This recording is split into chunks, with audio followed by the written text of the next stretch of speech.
सल्लल्लाहु अलैहि वसल्लम।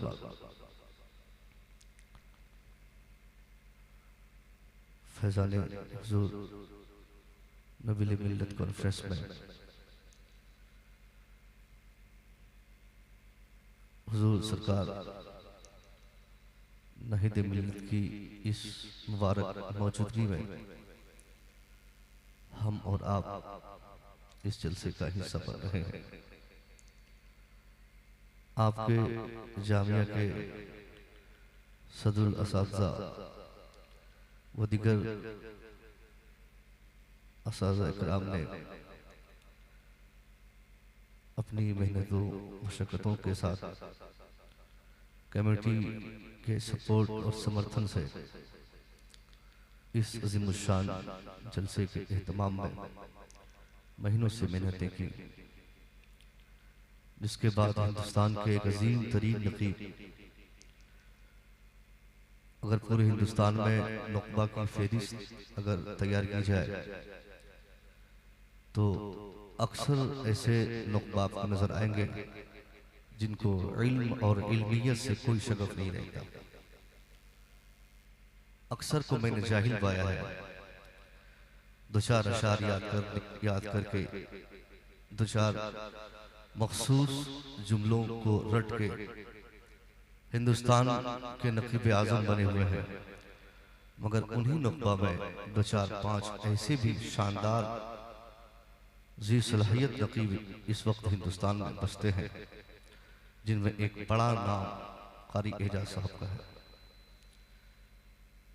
सबूत के लिए मैं बताऊं कि अभी इन्होंने कहा कि मैं मुसव्विर रज़ा बीपीएससी पास किया। अगर मैं बीपीएससी पास करके बहुत बड़ा काम कर गया तो ये काम ऑलरेडी ये भी कर चुके हैं। अब बताइए, नकीब होकर बीपीएससी जैसा एग्जाम, जो लोग फेल हुए हैं उनसे आप पूछ सकते हैं ये एग्जाम कितना हार्ड था। पास होने वाले तो बताएंगे नहीं आपको, मगर जो उसको अटेंड किए थे उनको इसकी सख्ती का सही इल्म है। बहर सूरत बहुत देर से आपकी खिदमत कर रहे थे हमारे नकीब साहब। क्लासिकल लहजे से नाते कलाम पढ़कर हिंदुस्तान भर को छानने वाले शायर खुद लिखते हैं, खुद पढ़ते हैं। ऐसे क्लासिकल शायर हिंदुस्तान में बहुत कम मिलते हैं। अख्तर काशिफ साहब ये बहुत अच्छे मिजाज के भी शायर हैं। यकीनन मैं ऐसे लोगों को बहुत लाइक करता हूँ जिनके अंदर कोई तकब्बुर, कोई गुरूर नहीं। जहाँ चाहो बिठाओ, जो चाहो खिलाओ, जहाँ चाहो बुलाओ। और कुछ लोग ऐसे भी इस मैदान में हमारे साथी हैं, दो तीन कलाम हिट हो गए, वायरल हो गए, अब क्या पूछना साहब, वो तो किसी की बात ही नहीं सुनते, कुछ तो किसी का फ़ोन ही नहीं उठाते। मगर अल्लाह हमारे अख्तर भाई को इन सब खुराफात और बीमारियों से महफूज फरमाए। बगल में एक शायर और हमारे रहते हैं जिन्हें हम इस वक्त अरशद इकबाल के नाम से जानते हैं, जो पेशे से डिग्री से इंजीनियर है, मगर पेशे और काम से वो एक नादखा है माशाल्लाह। इंजीनियर होने के बाद भी अगर एक आदमी अपने चेहरे पर मुस्तफ़ा की सुन्नत सजाकर हिंदुस्तान भर की महफिलों में नाते मुस्तफ़ा पढ़कर अपनी पहचान अगर कोई बनाता हो तो ये बहुत बड़ी बात है। यहाँ आलिम बनने के बाद भी हमें याद नहीं रहता कि हम आलिम हैं, मगर एक साहब कॉलेज से वाबस्ता होने के बाद, बाज़ाब्ता कॉलेज में पढ़ने के बाद उनके दिल में अगर मुस्तफ़ा का नूर बसता है तो ये बहुत बड़ी बात है। शाद मुज़फ़्फ़रपुरी साहब का चूँकि तो गाँव ही है, बड़ी मुलाकातें इनसे पहले हुई, मगर अभी स्टेज पे पता चला कि ये उन्हीं का गाँव है। और दीगर हजरात हमारे तशरीफ़ फरमा है। मेरे पास वक्त काफ़ी कम है। मेरे बाद हमारे बड़े भाई मुफ्ती सुल्तान साहब क़िबला, जिनसे मैं बेपनाह मोहब्बत करता हूँ, उनकी तक़रीर आपको समाअत करनी है। हुजूर का हुक्म हुआ है और आपके खुसूसी तौर पर सदरुल असातिज़ा ने कहा कि हज़रत तक़रीर फरमाए और बोलें अपनी मर्ज़ी से। वैसे मेरी तबीयत इतनी ख़राब है कि मैं आपको बताऊं कि मैं जो बात आपसे कह रहा हूं इसे मैं खुद नहीं सुन पा रहा हूं। 3-4 दिन से मेरे दोनों कान में से एक कान खास तौर पे मुकम्मल जाम है। बहरहाल अगर आवाज़ में उतार चढ़ाव हो तो इसके लिए मैं पेशगी माज़रत खा हूँ।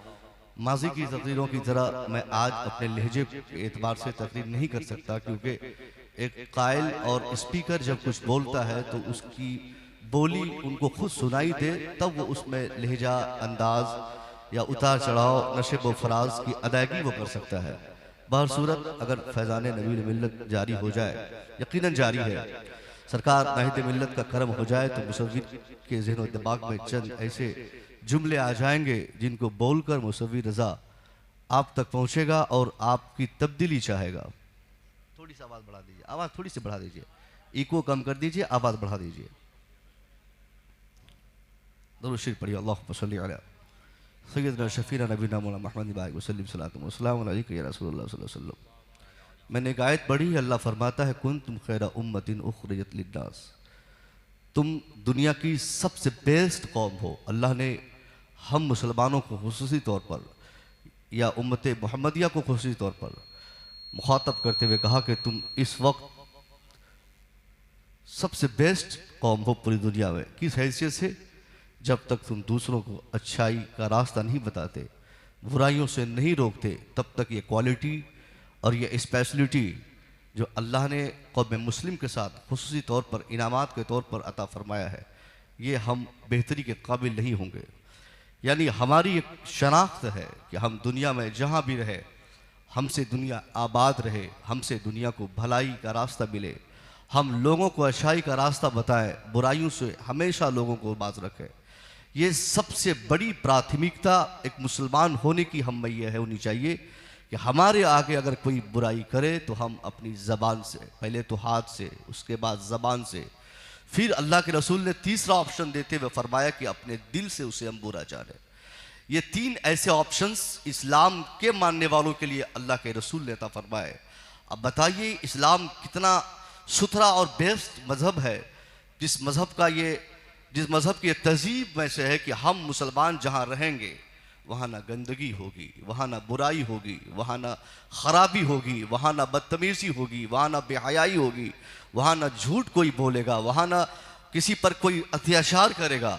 ये मुसलमानों के खासा में से इनमें से कोई चीज़ है ही नहीं, मगर हमने अपनी पहचान आज की इस तारीख़ में धीरे धीरे तब्दील कर ली है। आज झूठ बोलना हमारी पहचान बन चुकी है, आज बेहयाई करना मुसलमानों की एक शान हो चुकी है।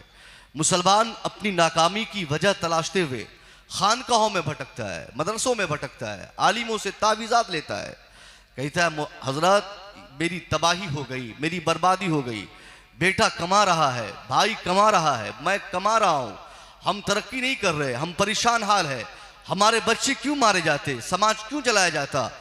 अलबत्ता पूरी दुनिया की मैं बात करूँ, इस वक्त पूरी दुनिया में कोई एक बालिश खाली ज़मीन मुसलमानों की ऐसी नहीं जहाँ मुसलमान अपने को आज की तारीख में 100% सुरक्षित महसूस करे।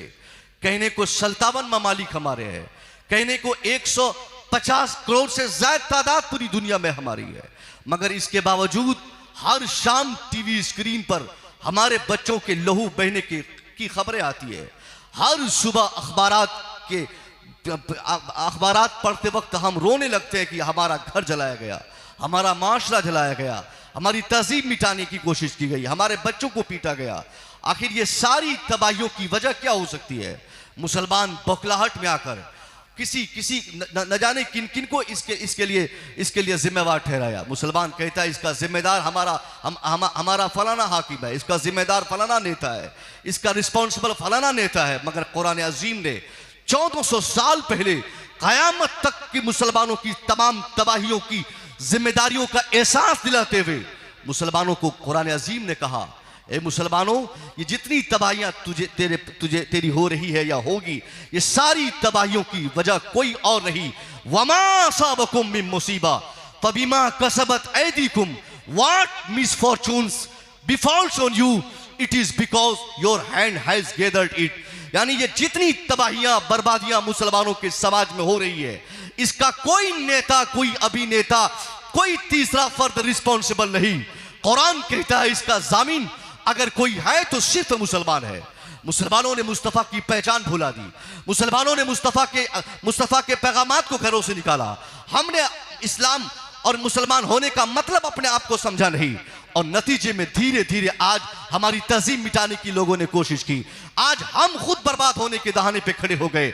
इसलिए आज जो हम तबाह है, हमको अपनी तबाही की सबसे बड़ी वजह मालूम होनी चाहिए, वो ये कि हमने अपनी अलामत खोई है। क्या आज हमारी बच्चियों में वो अलामतें बची है? क्या दुनिया कह सकती है कि मुसलमानों की बेटी है? क्या हमारे बच्चों में वो तहजीब, वो सकाफत, वो स्टाइलिश बचे हैं जिसे देखने के बाद हम कह सकते हैं कि मुसलमान का बच्चा है? नहीं साहब, सुबह से शाम तक 1000 मुसलमान बच्चों से आप मुलाकात करें, उसमें उनमें से अगर 2-4 को छोड़ दिया जाए तो 99% ऐसे बच्चे आपको मुसलमानों के मिलेंगे जिनके पोशाक से लेकर, जिनकी जबान से लेकर, जिनके किरदार से लेकर, उनकी सारी चीजें चलत फिरत हर एक चीज में आप पाएंगे कि इस्लाम से हट चुका है। ये बोलता है इस्लाम के खिलाफ, ये चलता है इस्लाम के खिलाफ, ये सोचता है इस्लाम के खिलाफ, ये दौड़ता है इस्लाम के खिलाफ, ये खाता है इस्लाम के खिलाफ, हमारी शादी इस्लाम के खिलाफ, हमारी बच्चों की जिंदगी इस्लाम के खिलाफ, हमारी जिंदगी इस्लाम के खिलाफ।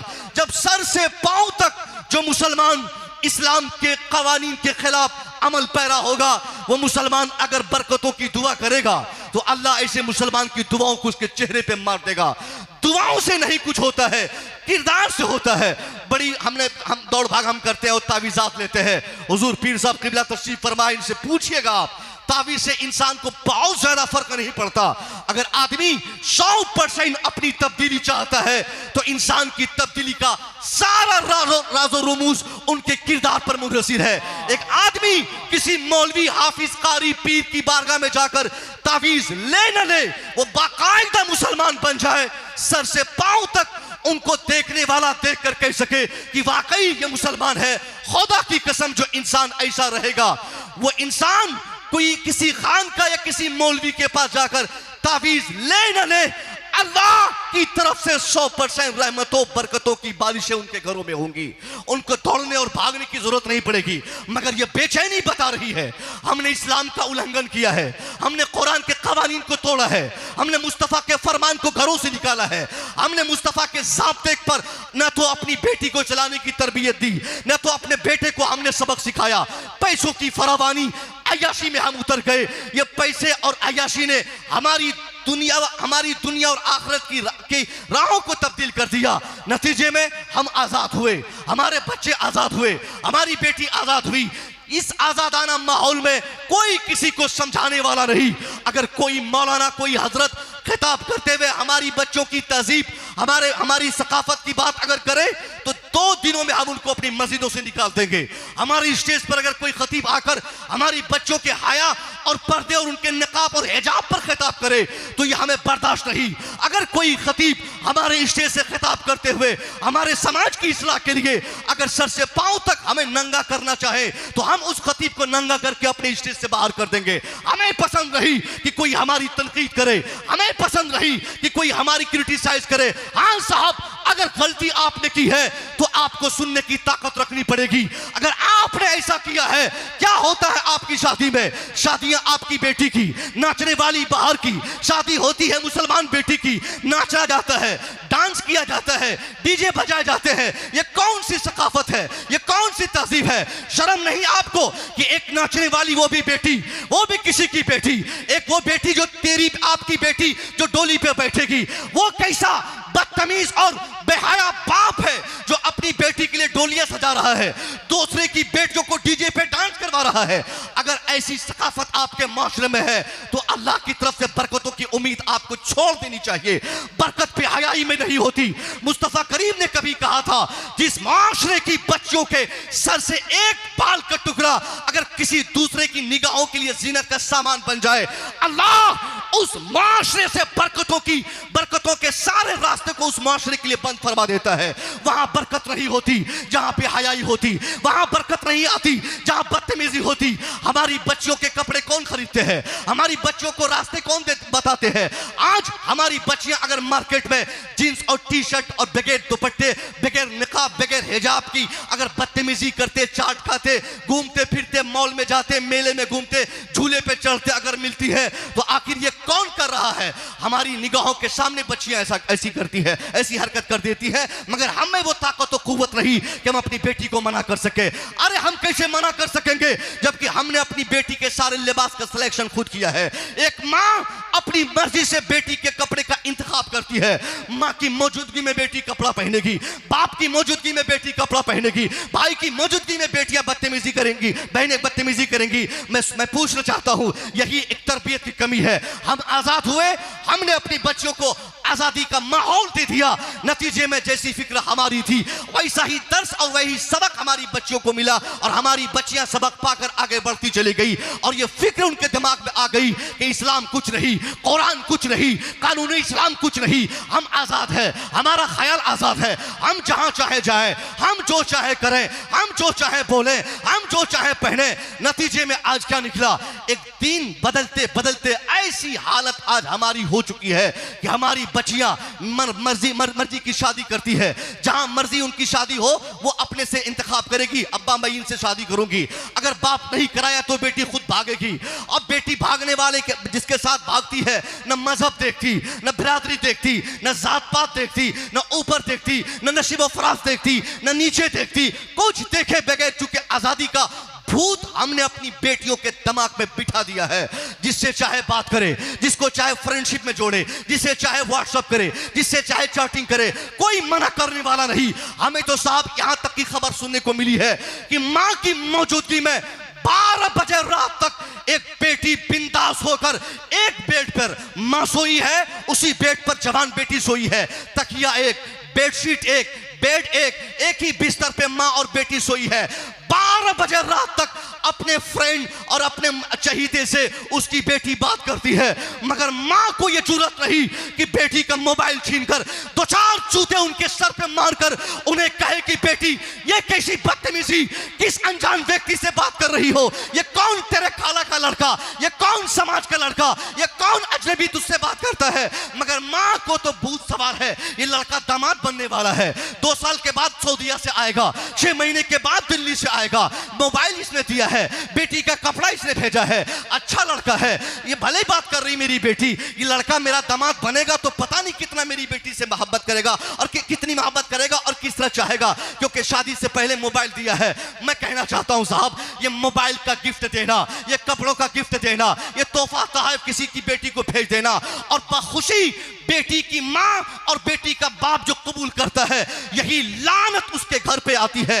इसी नहूसत की बुनियाद पर उसकी बेटी 4 दीवारी में रहने के बावजूद ज़िना जैसे बदतमीज औयात अमल को करने पर मजबूर होती है।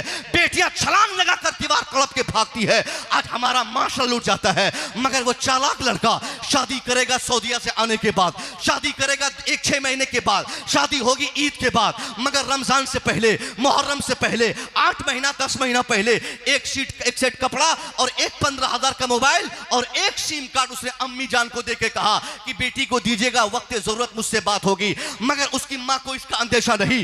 चालाक लड़का सिर्फ 15,000 का मोबाइल गिफ्ट करके वो अब क्या क्या बैठ के सऊदीया से जानेगा। अब वो 12 बजे रात तक मेरी बेटी से बतियाएगा, मेरी बेटी उठेगी लड़का फोन करेगा, मेरी बेटी नाश्ता पकाएगी लड़का फोन करेगा, क्या पकाई हो, क्या पकाने जा रही हो, क्या खाई हो, कहां गई थी, कहां से आई हो, बाप क्या करता है, भाई क्या करता है, मां कहां जाती है, बहन कहां जाती है, तेरे घर पे कौन आता है, क्यों तेरा खाला का बेटा आया, क्यों चचा के बेटे से बात करती हो, क्यों कोई समाज का लड़का आता है।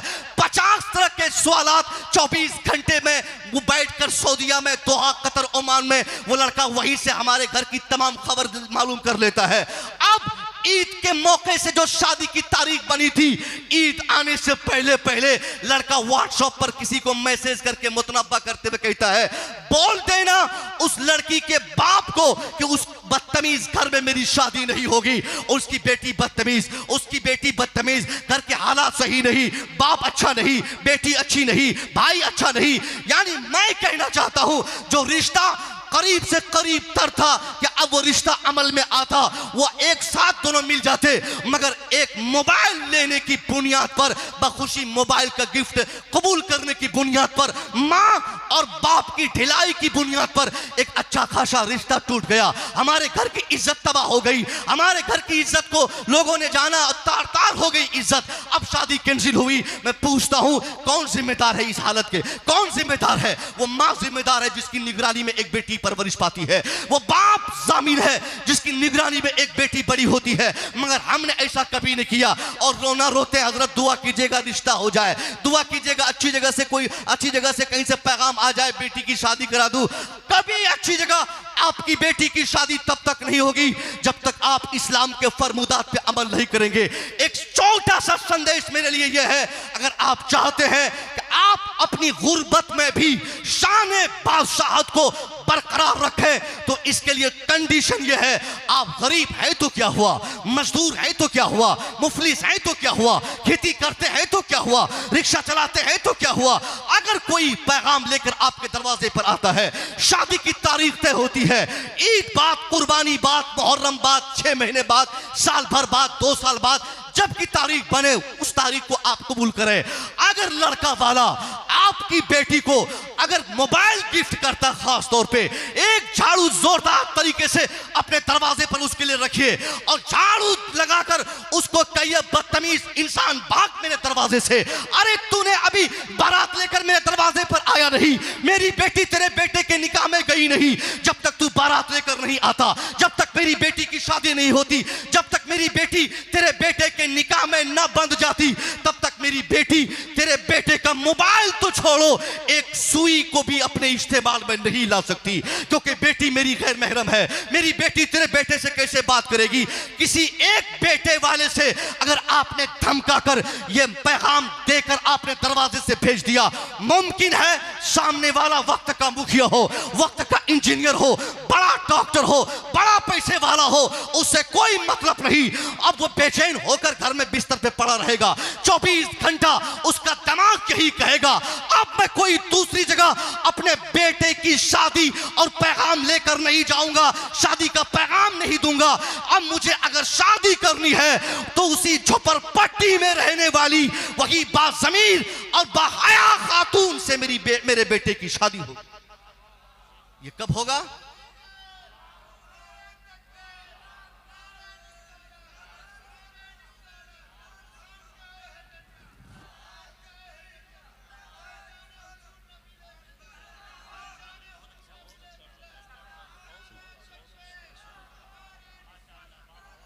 मगर हमने कभी इसको सोचा तक नहीं कि जिन बच्चों को आज हमने ढील दिया है, जिन बच्चों को आज हमने आज़ादी दी है, ट्यूशन के नाम पे, ट्यूटर के नाम पे, कॉलेज के नाम पे, तालीम के नाम पे, हमारे ग़ैबाने में ये ताज्जुब की बात है साहब, ये कैसे हमारी अक्ल फैसला कर गई कि बेटी अभी मैट्रिकुलेशन एग्ज़ाम पास आउट नहीं की है, उसके हाथ में 25,000 का एंड्रॉयड मोबाइल हम थमाते हैं। बस यही एक फ़ायदा हमें दिखता है कि बेटी ऑनलाइन एजुकेशन लेगी, शिक्षा लेगी, ट्यूशन पढ़ेगी, मगर हमें नहीं मालूम कि जिस तालीम के फ़रोग़ के लिए हमारी बेटी ने मोबाइल डिमांड की और मैंने उसे गिफ्ट किया, उसी मोबाइल के ज़रिए 50-50 फ्रेंड्स हमारी बेटी के अकाउंट में ऐड होते रहेंगे। रात की तिहाई में उठ कर मेरी बेटी बातें करेगी। एक होशमंद बाप के लिए उनके घर को बनाने का ये सबसे बेस्ट फार्मूला है कि अपनी बेटी चाहे जितनी जिद्दी हो, चाहे जितनी प्यारी हो, अपनी बेटी को 2 तमाशा अभी मारेंगे, ये बहुत ज्यादा नुकसान नहीं होगा। मोबाइल 25,000 का ईंट और पत्थर में दबाकर थकोच कर उसे तबाह कर देंगे, ये बहुत बड़ा नुकसान नहीं होगा। उस नुकसान के मुकाबले में जब हमारी बेटी हमारे घर की इज्जत को तार तार कर देगी। खबरदार, अब अपनी बच्चों को मोबाइल की तहजीब से दूर रखें। जब तक शादी न हो जाए बच्चों के लिए मोबाइल का इस्तेमाल आप हराम, शराब से ज्यादा हराम समझें। बेटों के लिए जिस तरह शराब मुज़िर है, आज की तारीख में हमारी बच्चों के लिए उससे कहीं ज्यादा खतरनाक आज की तारीख में मोबाइल का इस्तेमाल है। मोबाइल गेम खेलने के बहाने, यूट्यूब पर किसी मौलवी की तकरीर या किसी शायर की नात सुनने के बहाने, यही जब भी मौका मिले वो जरूर, चूंकि मोबाइल के साथ कई हजार शैतान भी सवार रहते हैं। अब उंगली में सारी ताकत है साहब, फेसबुक उसी मोबाइल में है, व्हाट्सएप अकाउंट उसी मोबाइल में है, ट्विटर उसी अकाउंट में है। आप कितना रोकेंगे कि बेड पर कंबल के नीचे, बेड पर लेटी हुई कंबल के नीचे अंदर में हमारी बेटी मोबाइल में वो यूट्यूब देख रही, चूंकि आजकल ऑटो मोड में गाने चलते हैं, ईयरफोन, ब्लूटूथ, 50 तरह के ऐसे इंस्ट्रूमेंट आ चुके हैं जिससे आपको इसका इल्म तक नहीं होगा कि सामने वाला, मेरे सामने बैठा हुआ इंसान क्या कर सकता है। है। इस तहजीब से अपनी बच्चियों को आप वादा कीजिए कि आज से हम अपनी बच्चियों को आज़ादी दिलाएंगे, वरना ये इज्जत बचने वाली नहीं। हमारी बच्चियों को उनकी इज्जतों को तार तार करने के लिए समाज में एक दो नहीं 50 तरीके से लोगों ने रास्ते खोल रखे हैं। हमारी पुरानी तहजीब को मिटाने के लिए, पुरानी फार्मूले से हमारी बच्ची और बच्चियों को दूर करने के लिए 50 तरह से लोगों ने रास्ते तय किए हैं। और हमारा समाज बर्बाद करने के लिए, हमारा मन कुरान से हट जाए, हमारी तहजीब को मिटाने के लिए, कुरानी फार्मूले को घरों से निकालने के लिए ये मोबाइल का कल्चर हमारे घरों में दिया गया है। अल्लाह के वास्ते इससे अपनी बच्चों को दूर रखिए। और मैं अपनी बेटियों से कहना चाहूंगा कि अगर आपके समाज का कोई नादान, कोई वैसी लड़का अगर ये कह दे कि मैं तुमसे मोहब्बत करता हूं, क्योंकि ये जुमला बहुत ज्यादा राइज है साहब, मैं बहुत मोहब्बत करता हूं, मैं तुम्हें जान दे दूंगा तेरे लिए, ये जान दे दूंगा वाला, मैं भी एक जलसे में बोला था, लोगों ने कहा हजरत वाकई में ऐसा होता है, मुझे जरूरत महसूस हुई, अब बात अचानक याद आ गई। यानी साहब कि जान दे दूंगा, लड़का बोलता है ना कि जान दे दूंगा, और यही छोटा सा जुमला, चूंकि बच्चियां हमारी नाजुक होती है, हमारी बेटियों का दिमाग खाली होता है, उनका जिस तरह जिस्म है उनका साफ सुथरा होता है, उनका ज़हन भी साफ सुथरा होता है अल्हम्दुलिल्लाह, मगर उसी साफ सुथरे ज़हन पर वो कीचड़ उछालने के लिए चंद शरीर लड़के मिस कॉल, मैसेज और चौराहे पर, ट्यूशन में, कहीं भी स्कूल में, कॉलेज में थोड़ी सी गुफ्तगू करने की गुंजाइश मिले फौरन कहता है अरे बहुत प्यार है, जान दे दूंगा। ये सब फर्जी जुमले हैं। कोई जानवान हमारी बच्चों के लिए नहीं देता और कोई जान देने वाला नहीं। उनको तो जिस्म चाहिए, वो जिस्म का भिखारी है, वो जिस्म का भूखा है, उस भूख और प्यास की तड़प को, नफ्सियाती ख्वाहिशात की तकमील के लिए वो ये सब जुमलों की खूबसूरती के साथ अपने आप को हमारी बच्चों के सामने पेश करता है। अगर वाकई हम अपनी बहनों से कहना चाहेंगे कि अगर वाकई सामने वाला आपके लिए जान देने को तैयार है जैसा कि आपका मानना है, तो उसे आजमाने के लिए एक छोटा सा फार्मूला आप उनसे कहिए। आप कहिए कि बाबू जैसा तूने कहा था कि चंद दिन पहले कि तू मेरे लिए जान देगा, अब मुझे तेरी जान नहीं चाहिए। मैं मुजफ्फरपुर डॉक्टर के यहां से हो आई हूं, मेरी दोनों किडनी डॉक्टरों ने फेल बताया है, अब मेरे जीने की कोई उम्मीद नहीं। डॉक्टरों का मानना है अगर मैं जिंदा रहूंगी तो इस जिंदगी के लिए सिर्फ एक रास्ता है, कहीं से कोई एक किडनी गिफ्ट कर दे। मेरा बाप बुजुर्ग है, भाई घर पे है नहीं, सऊदी और दुबई कतर में है।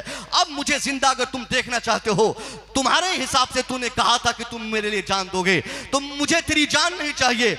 तुम अपनी दोनों किडनियों में से कोई एक किडनी मुझे गिफ्ट कर दो, ताकि एक किडनी के सहारे तुम भी जिंदा रह सको और उसी एक किडनी के सहारे हम भी जिंदा रह सके। दोनों की मोहब्बत कामयाब होगी। अल्लाह की कसम खाके सरकार की मौजूदगी में मैं ये कह सकता हूं कि वो लड़का उस लड़की का मोबाइल नंबर ब्लॉक मारेगा, मुमकिन हो तो उसकी गली से गुजरना पसंद नहीं करेगा, उसका गांव, उसके गांव का नाम तक नहीं लेगा। अब वो समझ लेगा, डिसाइड करेगा ये लड़की तो किडनी लेके छोड़ेगी, बार बार मैसेज में किडनी मांग रही है, बार बार मिस कॉल पे किडनी डिमांड कर रही है, बार बार खत लिखकर किडनी मांग रही है। अब लड़का कभी से गुजरेगा नहीं, सारी मोहब्बत, सारे प्यार के भूत उससे, उसके चेहरे दिमाग से उतर जाएंगे, फिर कभी उस गली से नहीं गुजरेगा। और वाकई इस किडनी की खराबी की जगह पर हमारी बच्ची की किडनी 100% अगर खराब हो भी जाए, बाप का बाजू इतना, बाप की कमर इतनी मजबूत ना रहे, बाप के पास पैसे ना हो, दोनों किडनी फेल हो जाए, फिर भी हमारी बच्ची को एक बूढ़ा बाप गुर्बत और मुफलिसी की हालत में भी उस बच्ची को उसका बाप कभी मरने नहीं देगा। दर दर की ठोकरें खाकर, कभी मौलवी साहब से, कभी पीर साहब से, कभी मुखिया जी से, कभी विधायक जी से, कभी सरपंच साहब से 200-500 की भीख मांग मांग कर एक गरीब बाप अपनी बेटी के लिए किडनी और उसका इलाज का इंतजाम करेगा, मगर ऐसे ही अपनी बेटी को मरने नहीं देगा। अब बताओ मेरी बच्चियों, तुझसे प्यार करने वाला, तुझसे मोहब्बत करने वाला इस धरती पर तेरे बाप से कोई दूसरा ज्यादा हो सकता है क्या? कोई नहीं। अगर लड़कों की बात की जाए, तेरा बाप जिंदा है तो सबसे ज्यादा मोहब्बत वो करता है, उसके बाद तेरे भाई को तुमसे सबसे ज्यादा प्यार और मोहब्बत है। कोई तीसरा अगर तेरी मोहब्बत और तेरे प्यार की बातें करता है तो ये ढकोसला है, ये तेरी इज्जत के साथ खिलवाड़ करने की कोशिशें हो रही है। अल्लाह के वास्ते इन सारी बातों पर जब तक हम अमल नहीं करते, हमारी इज्जत बचने को नहीं। उरियानियत आम होती जा रही है, तालीम व ताल्लुम के नाम पर आम हो रही है, तरबियत पे कोई काम नहीं होता। तालीम पर कितनी तवज्जो दी जाती है, जहां जिस स्कूल की फीस पहले 25,000 रुपया थी, आज की तारीख में उस स्कूल की फीस 1 लाख रुपया है। और एक गार्जियन को 1 लाख रुपया देना कोई बहुत बड़ी मुश्किल की बात नहीं है।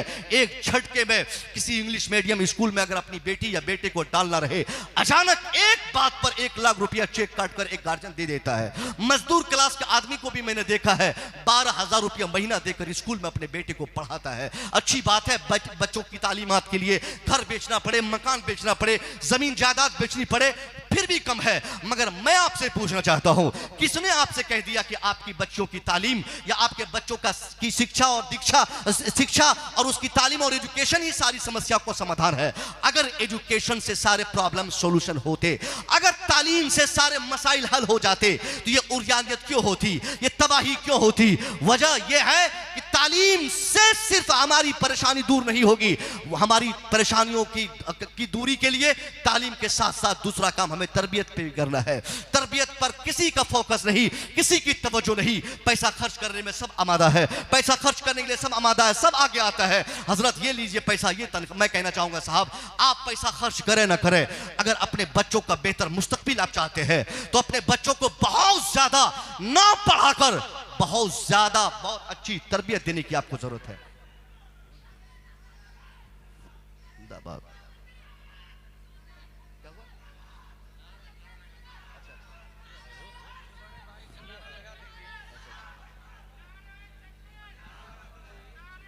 नारे तकबीर, नारे तकबीर, नारे रिसालत, उलमाए अहले सुन्नत, खानकाहे हैदरिया, फैजान नबील मिल्लत कॉन्फ्रेंस। नारे तकबीर, नारे रिसालत। इत्मीनान और सुकून के साथ, मोहब्बतों के साथ आप अपनी जगह पे बैठ जाएं। देखिए, जिस खतीब की बात मैंने की थी और मैंने कहा था कि जो ख़ुद मेरे फेवरेट ख़तीब हैं अल्हम्दुलिल्लाह, और ऐसे ज़माने से हज़रत ख़िताब फरमा रहे हैं जब मैं ज़ेर तालीम था और अशरफिया हज़रत का जाना होता था तो बड़ी इज़्ज़तें मैं अपने एतबार से किया करता था, इस हैसियत से कि ये ख़तीब हैं, अच्छे ख़तीब हैं। और इस वक्त अगर मुझे इनकी असरियत के छींटे अगर हमें मिले हैं तो ये हमारे बुज़ुर्गों का करम है। यकीनन मैं सोचा तक नहीं था कि मेरी तकरीर आप इस तरीके संजीदगी से आप समात करेंगे। ये सरकार नबील मिल्लत का फैज़ान बरस पड़ा और हुजूर की निगाह करम हो गई, मैं बोल चला। और आखिरी बात, चूँकि एक ख़तीब जब आ जाए तो दूसरे ख़तीब के लिए वार्निंग होती है कि साहब अब तुम नतीजा पर आओ वरना फिर बिठा दिए जाओगे, चूँकि बात बहुत ज़्यादा हो गई।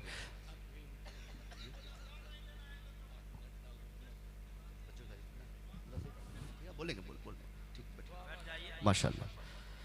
तालीम और तरबियत की मैंने बात की थी कि अपने बच्चों की तरबियत पर एक ख़ास तवज्जो की ज़रूरत है।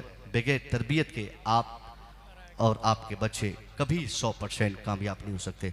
बहुत ज़्यादा पढ़ाने की हाजत इस ज़माने में नहीं है, लेकिन बहुत ज़्यादा तरबियत की ज़रूरत ज़रूर है। एक बाप इसके लिए बहुत बड़ा जिम्मेदार है कि उसका बेटा झूठ बोलने वाला ना हो। एक माँ सबसे बड़ी जिम्मेदार अपने घर की है कि उसकी बेटी कभी बेहया ना हो। जब तक बाप और माँ अपने बाल बच्चों की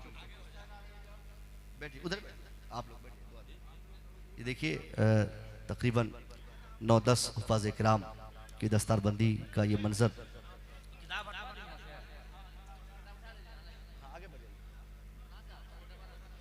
ये बहुत बड़ी बात है। यकीनन कमेटी के लोग और इस मदरसे से जुड़े हुए तमाम अफराद काबिल मुबारकबाद है। अगर ये बच्चे हाफिज़ कुरान हुए हैं तो इसके पीछे सिर्फ इनकी मेहनत नहीं है, बल्कि इनको हाफिज़ कुरान बनाने में कमेटी के एक एक फ़र्द और गांव समाज इलाके के एक एक मुस्लिम भाई का सपोर्ट इसके साथ है। यकीनन इसका बेस्ट बेनिफिट अल्लाह मैदान महशर में आपको देगा। ये हुफ़ाज़ कराम जिन्होंने 30 पारे कुरान अपने सीनों में महफूज किए हैं, और ये कुरान पाक की हिफ्ज़ करने की बरकत होगी कि जहाँ जहाँ अल्लाह इन्हें महल्लात अता फरमाएगा, जो गिफ्ट अल्लाह मरने के बाद इन्हें अता फरमाएगा, यकीनन ये हुफ़ाज़ कराम कल मैदान महशर में अपने रब के सामने कहेंगे कि अल्लाह, मैं जो तेरे कुरान को अपने सीरों में महफूज किया, जिसके नतीजे में तुम मुझे ये महल्ला दे रहे हो, ये मकान दे रहे हो, ए अल्लाह तू मुझे मेरे लिए ये इनामात तूने बख्शी है, तो इन इनामात में सिर्फ मेरा हिस्सा नहीं बल्कि मैंने जिस मदरसे का खाया, जिस मदरसे में मेरी तालीम हुई, जिस मदरसे के लोगों ने मेरी तालीम और तरबियत पर तवज्जो दी, उन सारे लोग इसके लिए बराबर के हिस्सेदार हैं। सबको मेरे साथ रखा जाए। यकीनन 9-10 बच्चों को साल भर में 10 बच्चे की बात तो छोड़िए साहब, एक आदमी भी पूरी दुनिया में सिर्फ मदरसा एक ऐसी दरसगाह है जहाँ के असातिज़ा और जहाँ के मैनेजमेंट का ये मानना रहता है कि हमारे यहाँ से 100% कामयाब होकर ही बच्चों को भेजा जाता है। वरना कॉलेज यूनिवर्सिटी में आप अक्सर देखा करते हैं 1 लाख बच्चे एग्जाम में फॉर्म भरते हैं तो उसमें से 1000 बच्चे पास हो पाते हैं। 6 लाख 7 लाख जिस कंपटीशन में लोग बैठते हैं 2000 पास करते हैं। तो इसका मतलब यह है कि 2000 कामयाब हुए। मगर मदरसा ही वाहिद वो दरसगाह है जहां अगर 100 बच्चे कायदे से तालीम पाते हैं तो वो 100 के लिए असातिज़ा ये कह सकते हैं कि ये 100 के 100 बच्चे यहां से कामयाब होकर जाएंगे, इसमें से कोई एक नाकाम नहीं होगा। ये कामयाबी की सर्टिफिकेट और सनद सिर्फ मदरसे में दी जाती है जहां पढ़ने वाला बच्चा कभी नाकाम नहीं होता। ये सच है। आज आप में से अक्सर सोचते होंगे कि हाफिज कुरान बनाने के बाद हमारा बेटा कौन सी कामयाबी की दहलीज पर कदम रखेगा। 6000 महीना कमाएगा, रमजान शरीफ में 20000 रुपया एक मरतबा तरावी के नाम पर एक मुश्त मिलेगा। इससे ज्यादा कोई दूसरी कामयाबी तो हमें नजर नहीं आती। मैं कहना चाहूंगा साहब कि वो आदमी सोचे जो अपने बेटे को MA पढ़ाया, BEd कराया, नाकाम हुआ, लास्ट में बेटा चना बेच रहा है मुंबई में, चना दिल्ली में ईंट ठो रहा है, कोई मूंगफली बेच रहा है, कोई सऊदीया जाके बेचारा भेड़ चढ़ा रहा है। लेकिन वो जाहिल नहीं है, पढ़ा लिखा है, उसके पास MA की सर्टिफिकेट है, उसके पास डिग्रियां हैं। मगर उसने और उनके घर वालों ने कभी सोचा था, तौहीन की थी आलिमों की, बेइज्जती की थी हाफिज कुरान की, मदरसे में पढ़ने वालों के ताल्लुक से एक कॉन्सेप्ट दिया था कि मदरसे में पढ़ाऊंगा तो बेटा नाकाम हो जाएगा, उनको कमाने की ताकत नहीं रहेगी, उस बच्चे से कोई शादी करने को तैयार नहीं होगा, वो घर नहीं चला पाएगा।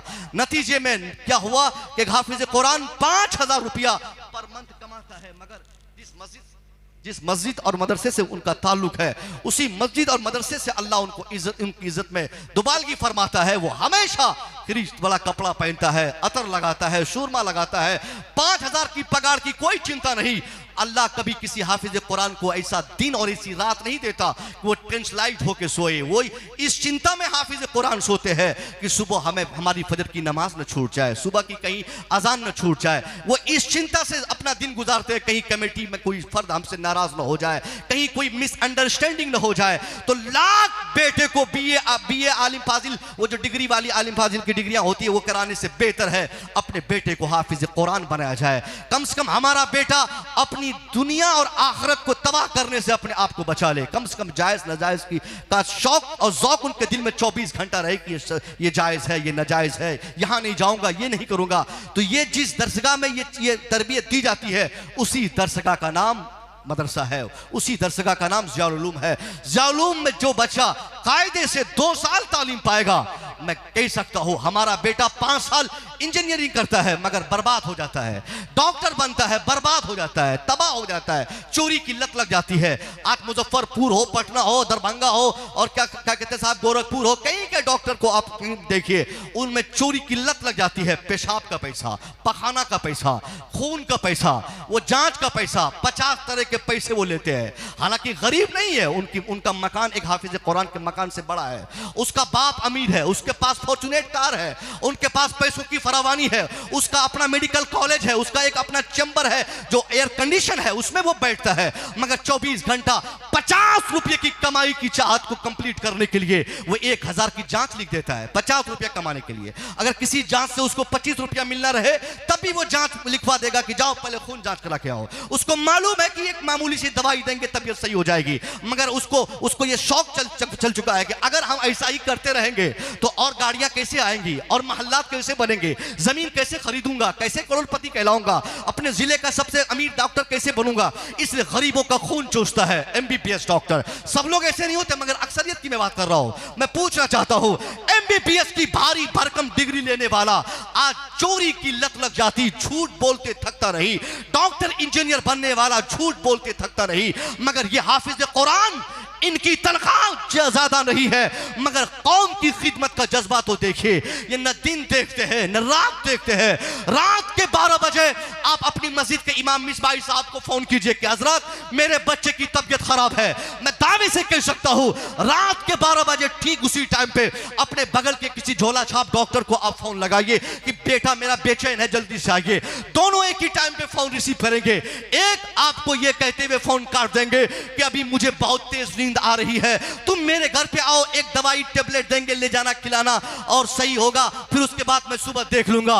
मगर हाफिज कुरान को अगर आपने फोन किया, अपने इमाम को आपने फोन किया, रात के अंधेरे में भी फोन रिसीव करके, फोन रखकर, टोपी उठाकर, जूता हो न हो, चप्पल हो न हो, वो सिक्योरिटी साहब के घर की तरफ भागेगा, वो खजांची का घर देखेगा, वो गांव के उस साहब का घर तलाशेगा जिसका बेटा बेचैन है, जिसके घर से फोन आया है, नहीं दवाई है इनके पास तो क्या हुआ।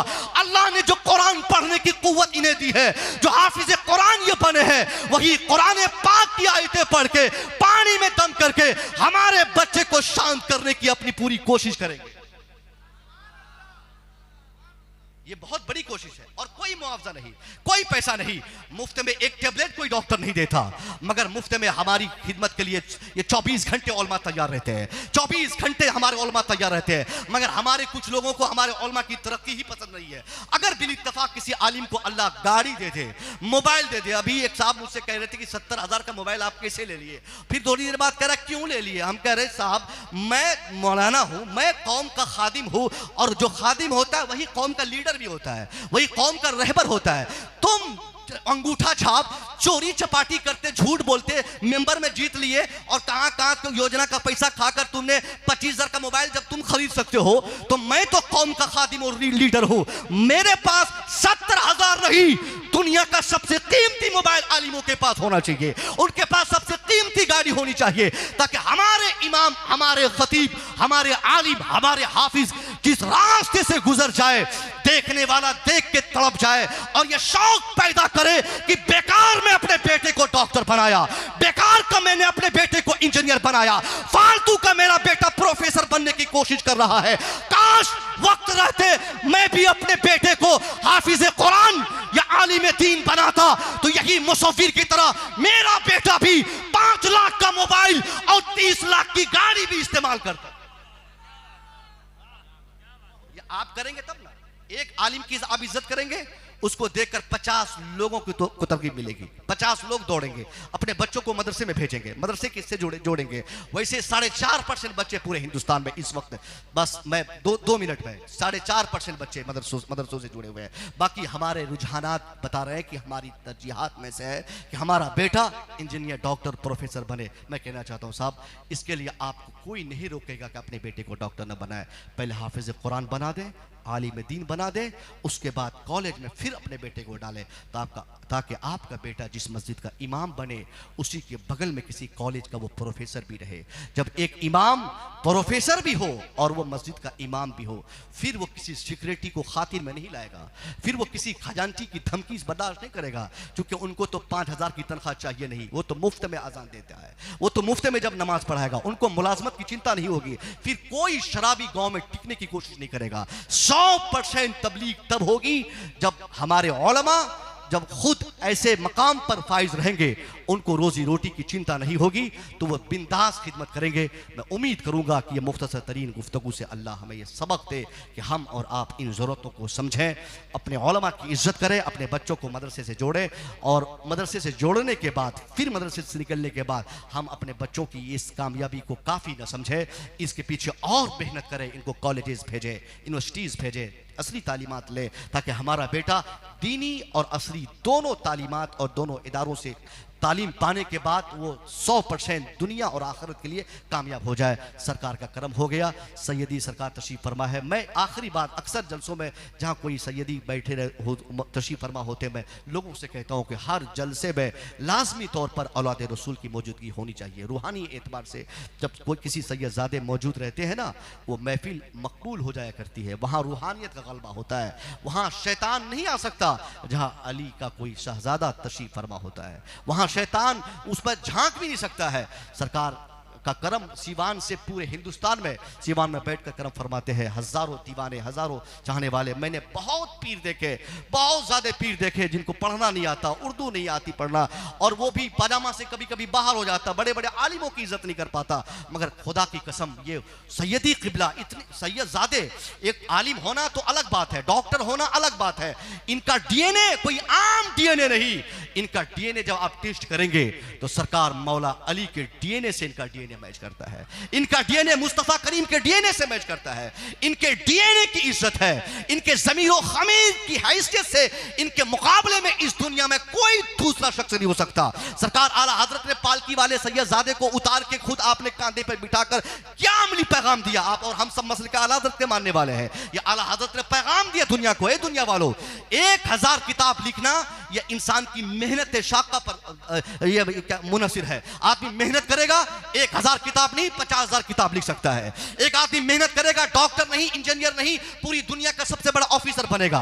क्योंकि जिन चीजों का ताल्लुक मेहनत से है वो आदमी मेहनत करके मुफ्ती आजम बन जाए, आदमी मेहनत करके मुहद्दिस आजम बन जाए, आदमी मेहनत करके हाफिज कुरान बन जाए, आदमी मेहनत करके ISO IPS बन जाए। मगर पूरी दुनिया भी मेहनत कर, पूरी दुनिया मिलके भी अगर मेहनत करे और ये कोशिश करे कि मैं एक सैयदजादे पैदा कर दूं, ऐसा नहीं हो सकता है। हम आलिम बना सकते हैं, हम अपने बच्चों को मुफ्ती बना सकते हैं, हमारा बेटा मुहद्दिस बन सकता है, मगर सैयद नहीं हो सकता। सैयद वही होंगे जिस पर अल्लाह का खुसूसी एहसान व करम होगा।